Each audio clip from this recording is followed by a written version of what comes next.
Yo YouTube, c'est Merlin de la chaîne Merlin Mamaf et aujourd'hui on se retrouve dans une toute nouvelle vidéo.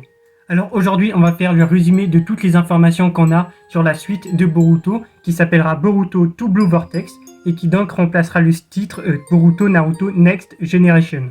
On commence à avoir beaucoup plus d'infos puisque ce nouveau manga sort dans une semaine. Alors du coup j'ai regroupé toutes ces informations sur ce nouveau manga et bien sûr vous aurez toutes les sources. Je tiens surtout à dire que je ne vais pas partir dans les leaks etc. qu'on peut trouver sur internet. Tout ce que je vais dire c'est des informations officielles fournies par le staff officiel de Naruto, Boruto etc.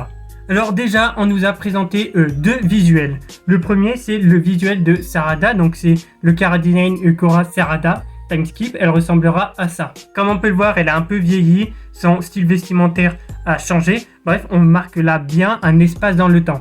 Mais surtout, le plus intéressant, et je pense celui qui a fait le plus de bruit, c'est le tout nouveau design de Boruto. Alors ce nouveau design de Boruto fait bien sûr beaucoup penser au design de Sasuke avec un petit mélange de Naruto, puisque Boruto a à peu près la même tête que Naruto. Par exemple, on peut voir le col ouvert comme avait Sasuke au début de Shippuden. On peut voir la cape comme à Sasuke actuellement avec un katana comme à Sasuke encore actuellement ou au début de Shippuden.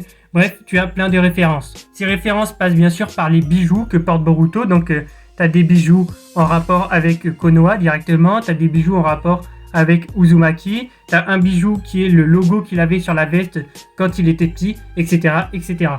Bref, je vous invite vraiment à regarder ce Chara-Design de Boruto parce qu'il y a plein de petits détails sur lui. Bien sûr, un résumé a été partagé pour accompagner cette suite. Ce résumé a été traduit par Abdul Zoldyck sur son compte Twitter. Je vais directement vous le lire. La mémoire des gens a été altérée et par conséquent, la vie de Boruto est menacée par le village de Konoha.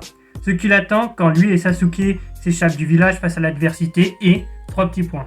Donc, ce résumé me fait poser une grosse question, c'est est-ce que en début de chapitre, on va voir quelques pages où on voit Sasuke et Boruto s'enfuir pour savoir ce qu'ils ont dû faire pour réussir à s'enfuir.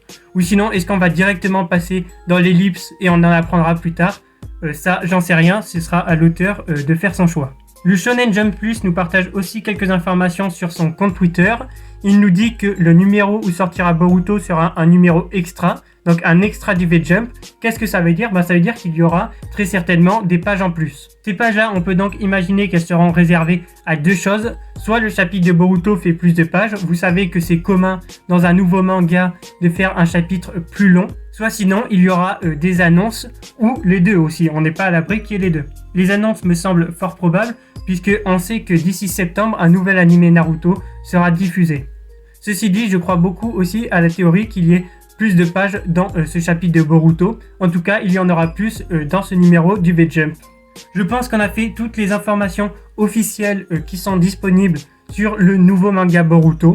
Je vous rappelle qu'il sera publié gratuitement, légalement et en français sur le site ou l'application Manga Plus.